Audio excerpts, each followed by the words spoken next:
What makes you want to take on Everest? It's just something like anyone who's into mountaineering, just like, I feel like it's what they dream about too. Even if they don't ever do it, like it's something that you talk with others about and read about all the time. And the more I did, the more I was just like, I really want to do that, like in the back of my mind. But I never thought it'd really be possible because it's such a long trip. It's so expensive, all these doubts in my mind. But the more I climbed, the more I was like, come on, let's do this. Life is way too short.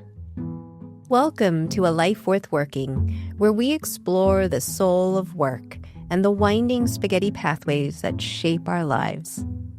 I'm Michelle Weiss, a writer on the future of education and work. And I'm Dana Allen Walsh, a pastor and executive coach who walks with people through the questions of meaning and vocation. Together, we look at how detours, failures, and pivots aren't wasted. They're the very signs of growth and transformation. In this episode, we chat with Rebecca Long, a young climber who has successfully summited Mount Everest and also plays the viola professionally.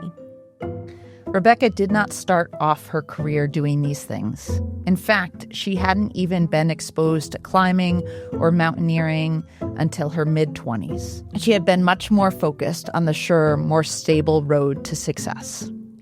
She was working at a bank and at asset management companies. She was in no way passionate about any of this work, but they paid the bills. I kind of just assumed this is what adult life was like. Just, the grind and making money and enjoying yourself on the weekends. After a while, depression started to creep in. At the time, Rebecca was only in her mid-20s, and she realized she was just too young to feel this way. She was determined to change her life, or she was just going to be miserable. The jobs would always be there, she realized. So she quit and went to South America. That's when I broke up with my boyfriend too. So that was like my first permission to pursue my dreams and do something really crazy.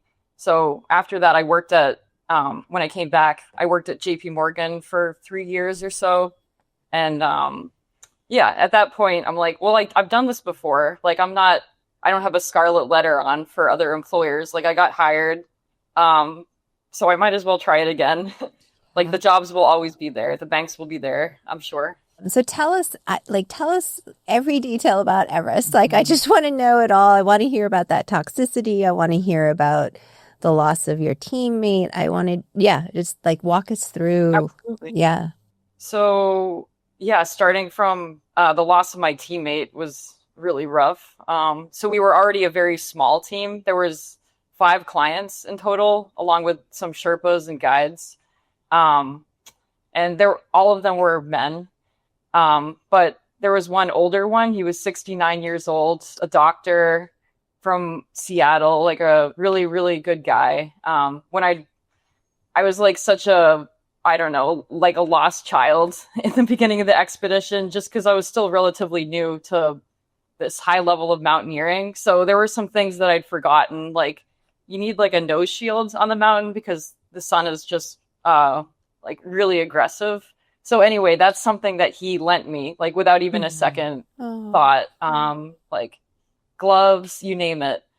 This was just a really sweet, fatherly figure. During our acclimatization climbs, that's when you climb up, part way up the mountain and then come back down and kind of recalibrate and get your body used to the higher and higher elevations.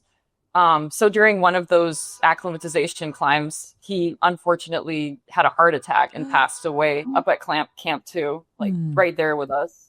And that was that kind of brought a whole new gravity to climbing that I hadn't experienced firsthand before. Unfortunately on the mountains, death, especially Everest, death is all around you. You see it in the poor bodies that you pass and you hear about it. And it was just a whole new level of it, having it happen to a friend that I'd made right there. But it just reminds you these are the risks that you're taking by signing up for Everest or any other big mountain like that, where anything could happen. A rock could come down and hit you, dying of frostbite, the heart attack, hypoxia. yeah, there's a lot of dangers up there. So yeah, that was terribly tragic. And I guess dovetailing into the toxic, um, like fellow climbers, once Jonathan passed, I feel like it really changed the dynamic of the group in like a not healthy way, because there was already only 5 of us. Someone like immediately left after that because they were rightfully disturbed and scared. But from there was just like me and two, I don't know, I'd call them chauvinists. They were like guys in their 30s and 40s. And unfortunately, mountains like Everest attract a lot of these people that they just feel like, they have a weird complex where they have to be like the best around them. And at that point, I wasn't as confident and sure of myself as I am now. So it was just something I was dealing with constantly, them like putting in like snide remarks or trying to make me feel bad about myself for asking questions, just trying to chisel away at me. So yeah, there got to a point where it wasn't enough. I mean, like crying in my tent didn't do anything after day. So I had to stand up to them and be like, what's your problem? Like, we're all in this together. If you're not gonna be nice to me, like, why say anything at all?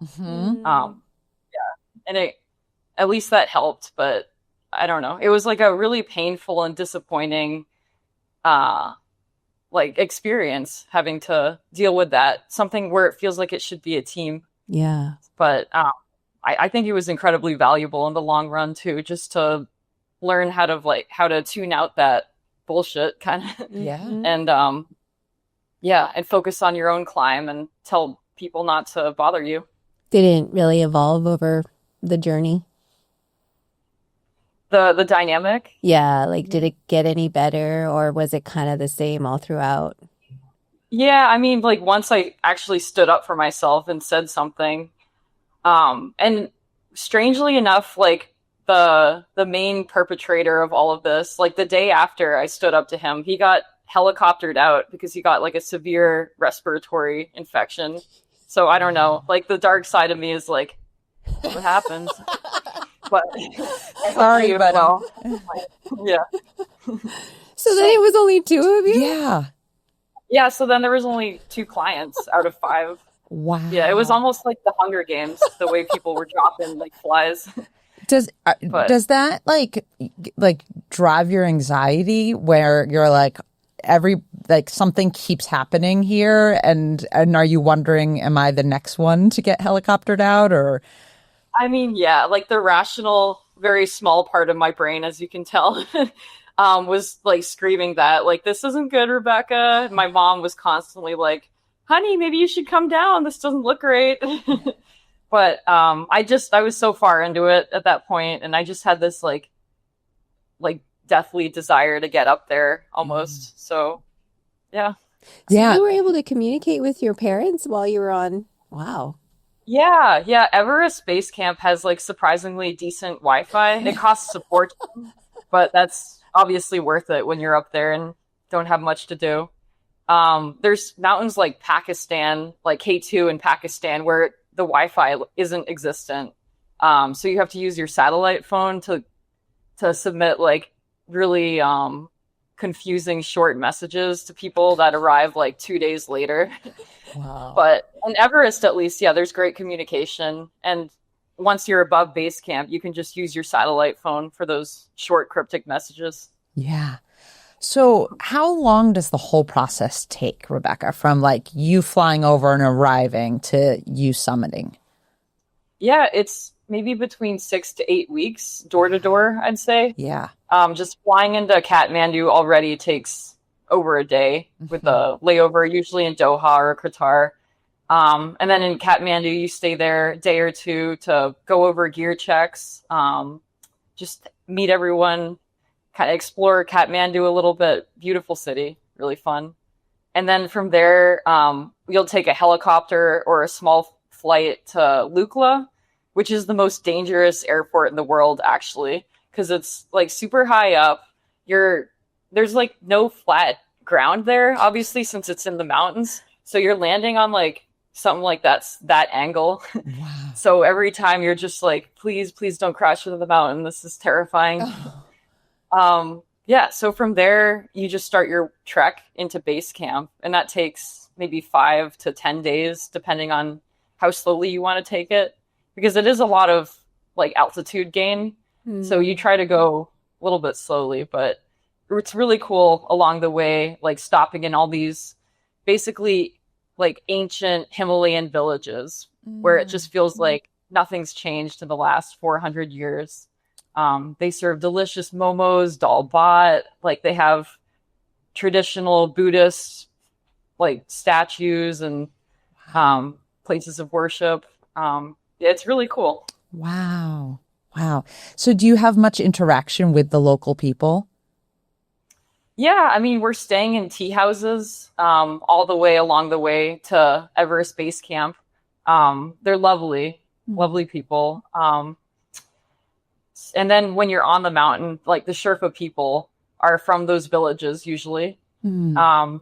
So every day we're interacting with them. They're just like lovely, wonderful, humble, super, super strong and talented on the mountains. Like some of them have climbed Everest like a dozen times. And it's crazy because if that happened in the US, like you'd be a national hero, but it's almost commonplace in that part of the world. But yeah, they're absolutely unsung heroes. Like none of these climbs would be possible without their help and their guidance. Yeah. So they're the ones that know the way up and know the dangers and are kind of pointing those things out.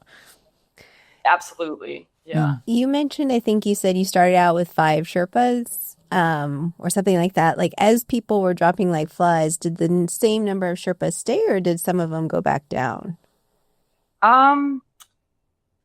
That's a good question. I think a few of them went down, but some would support like the main group or go up anyway and like bring supplies, or some even like want to go up too, which sounds pretty crazy thinking of all the dangers. But I'd say maybe like half or like headed down and half kept going up, kind of that split. How is it for you as a climber mentally, that idea that you climb and then you go back down? I know. I know. Yeah, it's pretty counterintuitive because every step is like so strenuous up there. Like you're breathing like 3 times and then one step and one step. So you can see how suddenly, all right, we're going back down there just to go back up in a few days, like seems ridiculous. But Right. of course it's like completely necessary for the like acclimatization process. Like going up higher is better and then sleeping lower is what you're supposed to do in order to like recover and build those red blood cells and do all those scientific things I'm not completely sure about.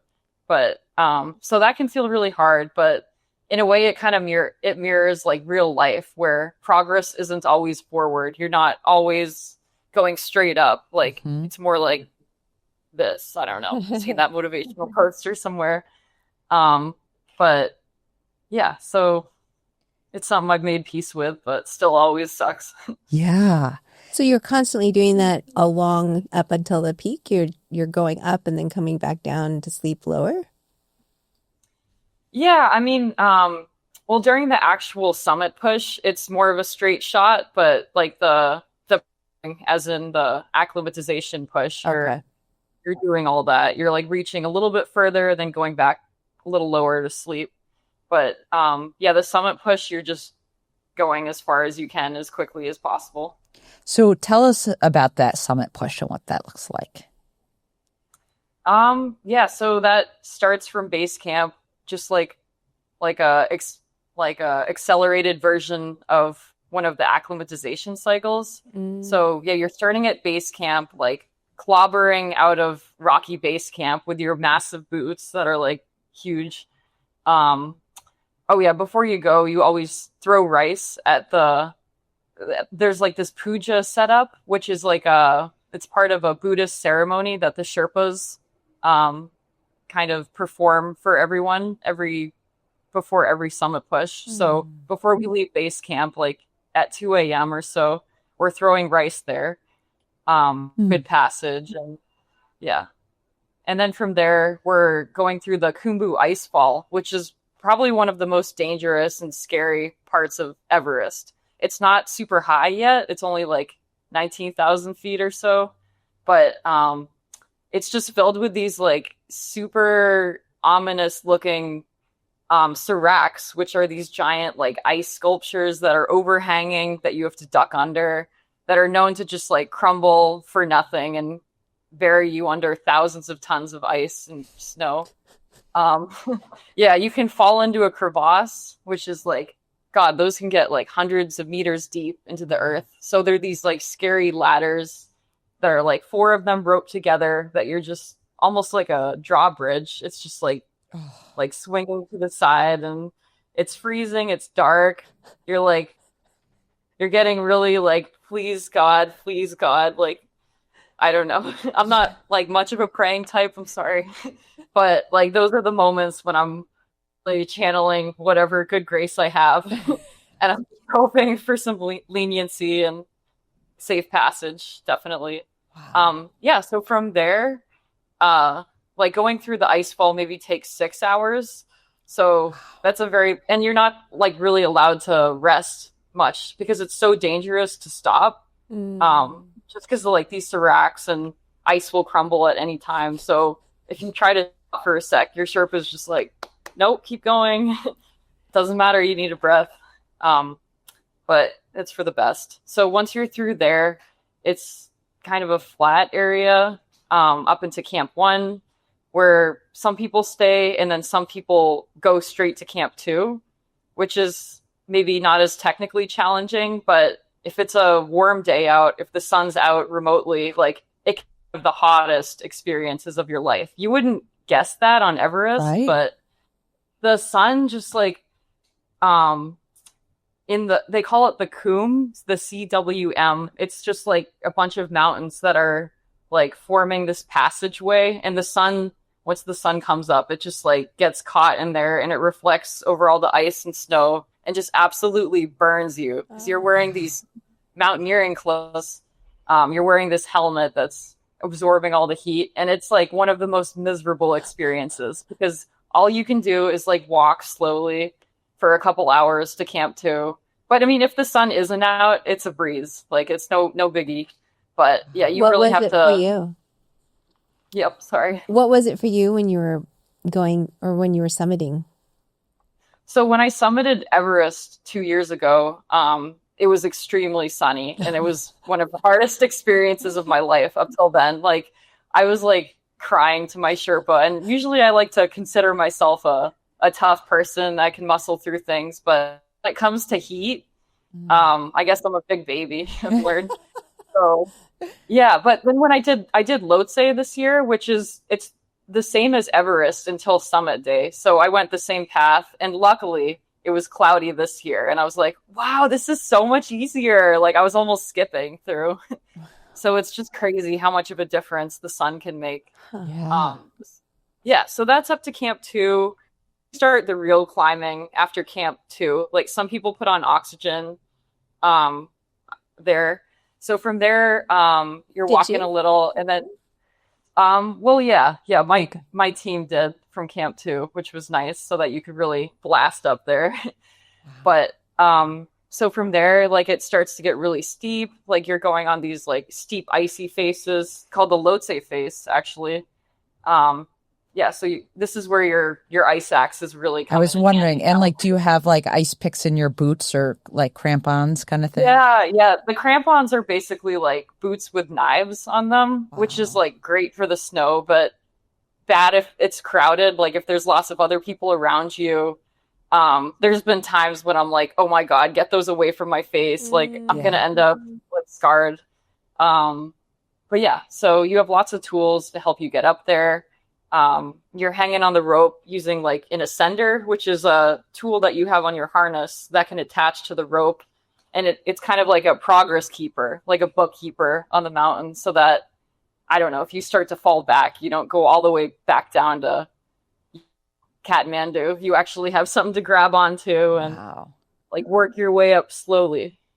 So yeah, from there, then camp 3, you're basically in an eagle's nest. Like there's like meticulously carved out like flat areas, but like the tent is on like maybe a 3 foot, I don't know, like hang. So you feel like you're rolling off the mountain when you're in the tent. So yeah, that's when it's really serious.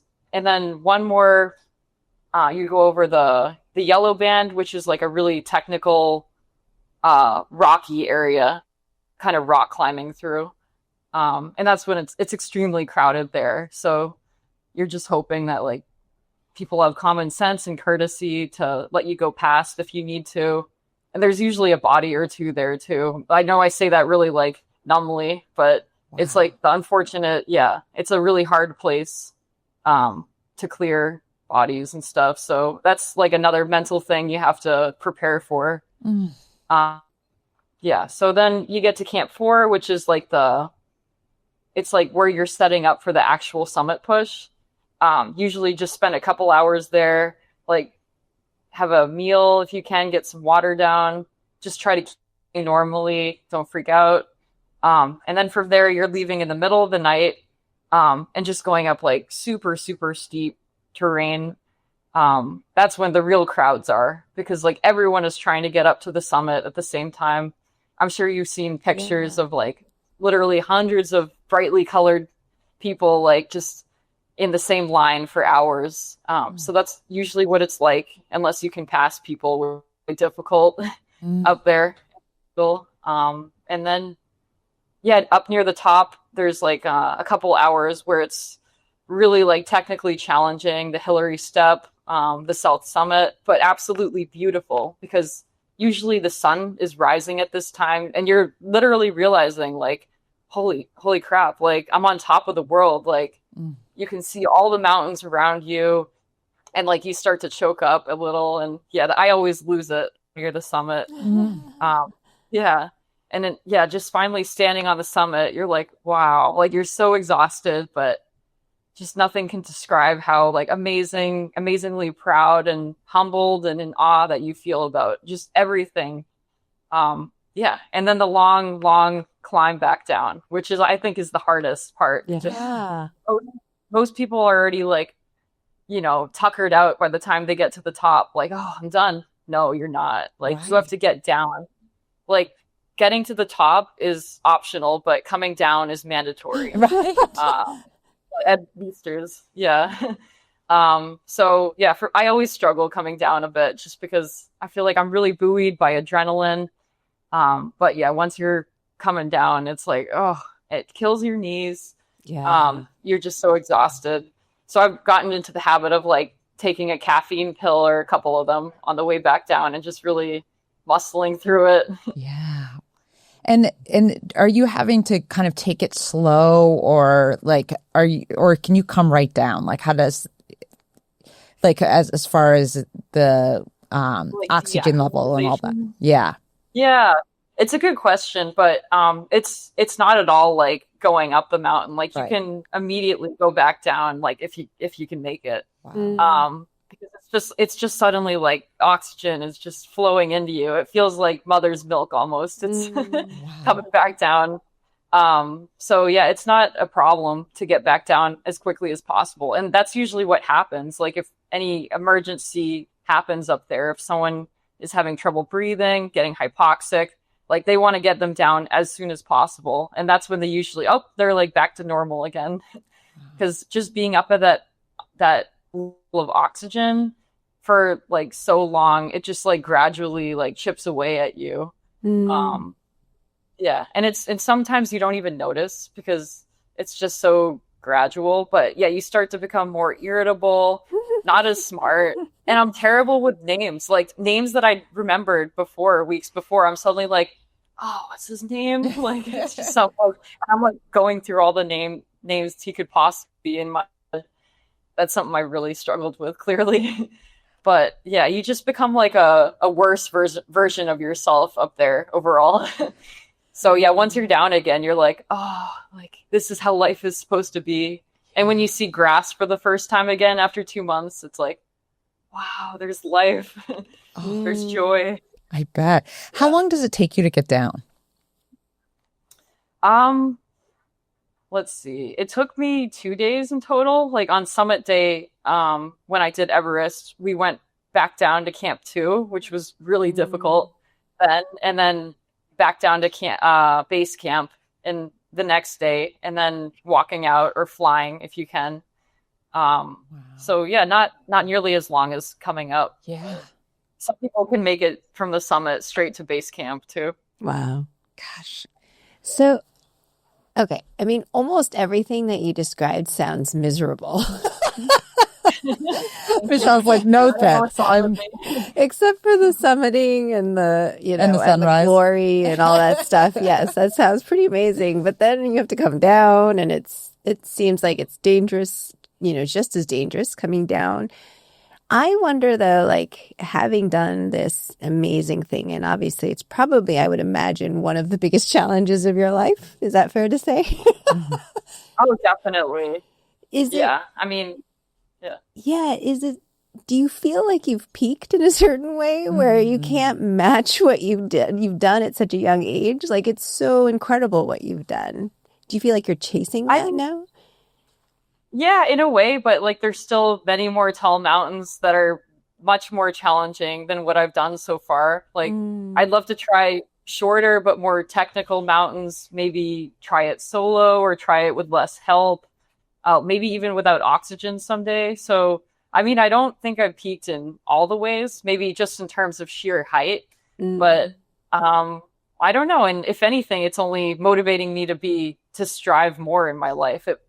Like maybe I'm capable of more than I ever, imagined.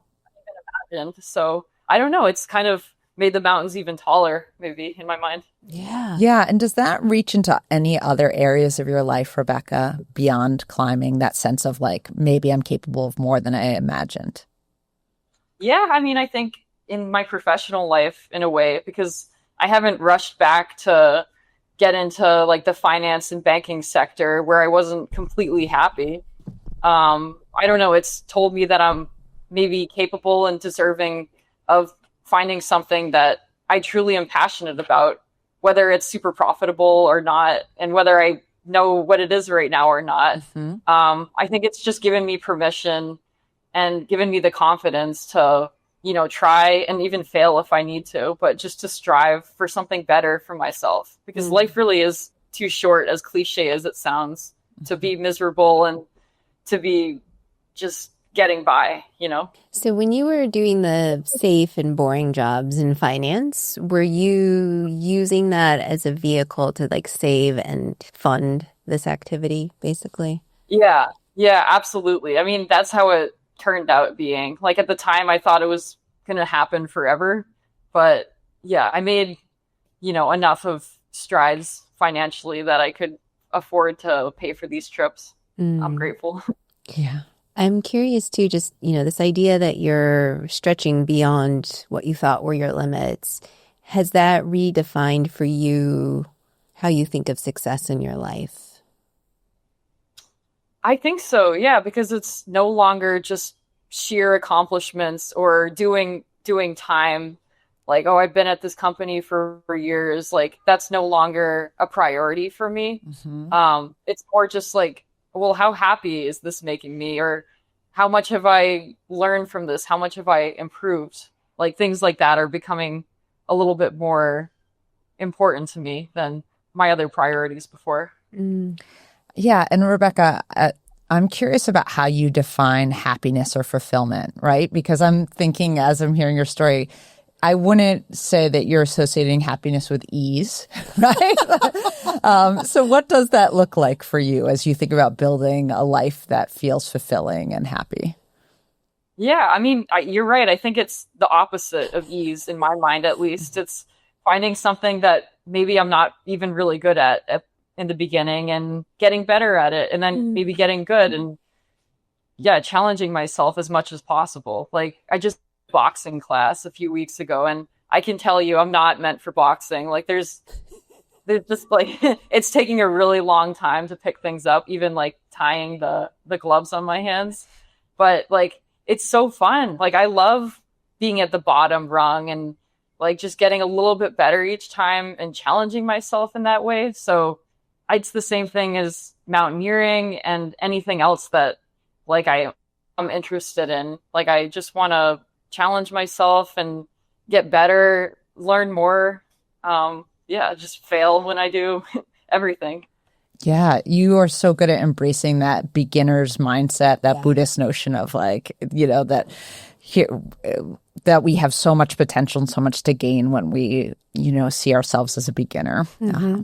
And unlike those toxic teammates of yours, I don't think you're doing it from a competitive spirit, right? You're doing it out of curiosity and enjoyment, and you're seeking out just to learn more and more. It sounds like it's almost like you're it's just this internal fight inside yourself. I hope so. Yeah, I hope I have the right reasons, because like a lot of people on Everest just seem to do it so they can put a certificate on their desk, or I don't know, tell their friends. But I don't know, it just the challenge of it and knowing that you were able to do it, the experiences you had along the way, like being in the Himalayas, I think those are all more important than like the certificate for me. Yeah.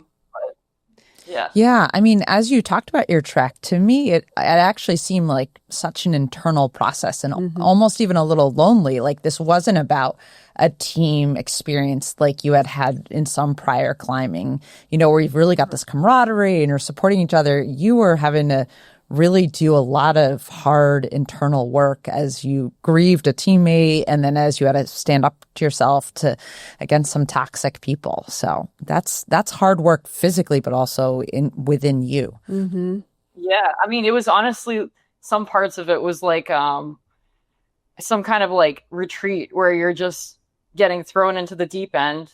The most despair and challenges that you've like handled in years, like all at once, and loneliness, like being away from your comforts. So yeah, during the time it was really difficult, but yeah, coming out, I think I became a better person in so many ways. Yeah, and you've kept climbing. So you've climbed K2 in Pakistan, and you said another was it a return to Everest or? Yeah, so I did Lhotse, which is like right on there. It's the fourth tallest mountain. So it's right next to Everest, basically. But I did that, and then I went to the border of India and Nepal for the third tallest mountain, Kanchenjunga.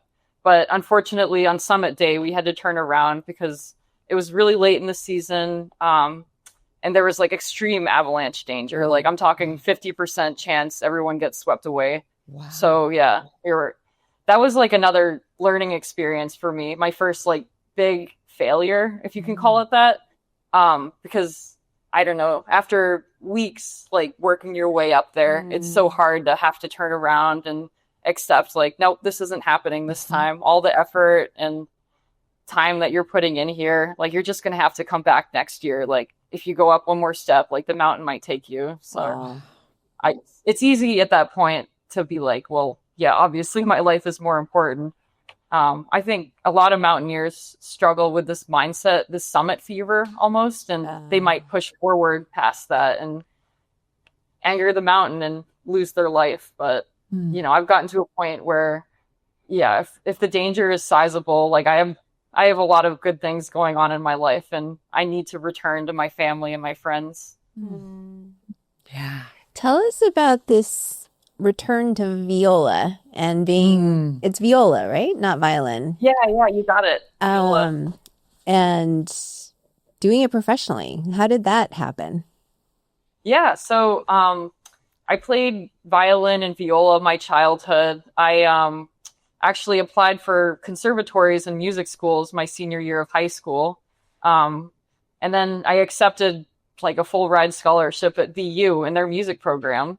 So it really looked like, I was going on that path professionally. I had a tough first year, to be honest, like a lot of growing up, like going through typical freshman struggles. And then also like career wise being like, well, classical viola, is that going to like get me a long-term security? And I don't know, like, yeah, security. And the beginning of my sophomore year, I actually like decided to switch majors to economics because I'd already taken a few classes in there that previous year. And it just came easily to me, and it just made more sense, like, to have a degree in economics versus like I was seeing so many talented musicians graduating, moving back in with their parents, like just not able to secure like a solid options. So so once I switched to economics, I was working in banking and finance for so many years. And then fast forward to climbing Everest, coming back, not rushing back into the finance banking sphere. I was like, well, I don't know. Let's see. Let's bring this out. Let's dust it off. So I accepted a few gigs, weddings, funerals, events. There's actually a surprising amount of work available, like for a competent musician. Yes. So I put myself out there, and like all summer I've been playing at weddings. And I love doing that too, because it's completely different than anything else I've done. Like, it's not like working at a bank or climbing a mountain. It's just like giving back to people somehow, like collaborating with other musicians and recreating just completely beautiful music and making someone's special day like that much more special. Like it's almost as rewarding as climbing a mountain in that way. So that's been really fun. Oh, yeah. I love that you're exploring different parts of yourself and creating space for that. Yeah.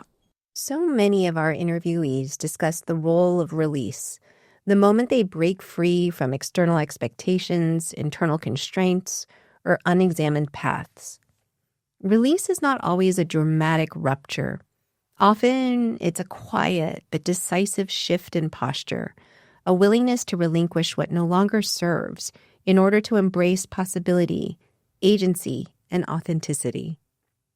For Rebecca, she released herself from the idea of stability and certainty in a path she could no longer bear. And by turning away and turning toward the sense of adventure in her, she was ultimately able to carve out a path that pays the bills through an instrument she loves, and then gets her adrenaline kick in the many more mountains she will continue to climb. She's Dana Ellen Walsh. And she's Michelle Weiss. This has been another episode of A Life Worth Working. Remember, release is not resignation. It's the door to agency, renewal, and a truer sense of calling. Subscribe and share with those you love. And join us as we keep exploring what makes a life worth working.